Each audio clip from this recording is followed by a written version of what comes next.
Hi, I'm Paul Kolderie. And I'm Ed Ackerson. We're producer engineers who make records with computers and using all of today's modern techniques. But we like to incorporate some of the techniques that were pioneered by the people who sort of invented rock recording in the 60s and 70s. A lot of the techniques that you hear in classic rock records are actually completely usable and attainable to somebody who's a home recordist. A lot of them are really simple, and we'll show you how to do it. Today we're here to talk about a very basic 4-mic setup that allows you to capture the sound of an acoustic drum set quickly and easily.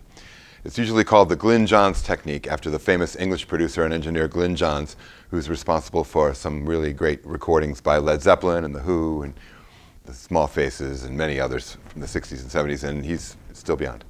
So here's how you do it. Right. The most important component of the Glyn Johns technique are the overhead mics. You would like to use ideally 2 large diaphragm condenser mics. In this case we're using Neumann U89s. They should be equally spaced, equidistant from the center of the snare drum. And the distance that I usually like to use, at least in this room, is about 2.5 sticks or 36 inches or so. So you want to measure to make sure that the 2 mics are equidistant and both pointing at the center of the snare drum. These 2 mics are most of the sound. There's a kick drum mic in front of the kick drum. In this case, we're using a D12E AKG microphone, which is a cardioid dynamic, old school thing, sort of like, well, Glenn probably would have used that in the mid-70s. And we have an SM57 that we're using as a spot mic on snare. It's kind of optional. I use this as a sort of flavoring thing, like if it just seems like you need a little bit more focus and the overheads are a little bit too diffuse, you can add in that snare mic, but I wouldn't really rely on it as a sort of staple part of the sound. The idea is that these mics capture everything, but you need a drummer who can play with balance and control. If someone's bashing away at the snare, if someone's missing the drum hits, if someone's technique is not good, this isn't a great setup to use. And it's also important where you put the drums in the room. Yeah, because you're relying on the overheads and you're taking a picture of the kit in general, you want to make sure that you have not too much cymbals, like the cymbals can't be too loud, and you want to be in a relatively neutral space, a relatively non-reflective space, because since these mics are relatively distant to the drums themselves, they would be susceptible to picking up a lot of spill. Like if you had a wall that was a live wall right behind you, you'd have all that stuff coming in at sort of crazy 180 degree, 270 degree, out of phase into the microphones and just smearing the entire stereo image and taking away the clarity.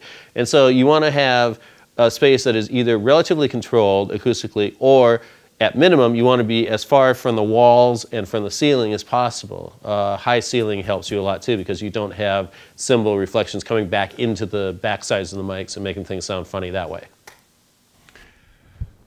So to recap, use your 2 best mics here. Hopefully they're a pair.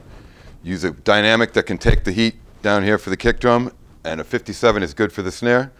That should be all you need. You can move the mics a little bit to compensate for if there's more toms, less toms, more cymbals, fewer cymbals. And communicate with your drummer and let them know how the balance is, because the picture you're taking is what's going to be, recorded. And so if there's too much cymbal, say, hey, lay off that crash cymbal. If you need more kick drums, say, please lean into the kick a little bit more.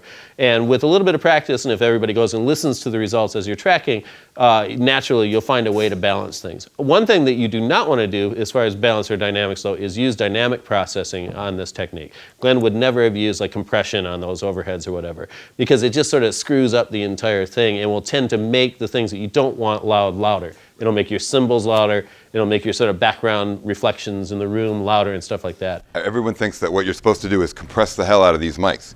You can do that later if you want, but when you're recording them, do not compress them, and really don't even EQ them. Listen to what's coming through, move them around a little bit to get the best sound, but don't mess with them. This is your stereo picture. You can pan this one a little to the right, this one a little to the left, and that opens up the sound a little bit. You can put them in the mono, and they're coherent in mono. So it's a really great technique. If you don't have very many microphones, you can still make a drum set. You don't have to put a mic on every drum. Back them off a little bit, listen to what you have, and put it together, and you'll get a great sound.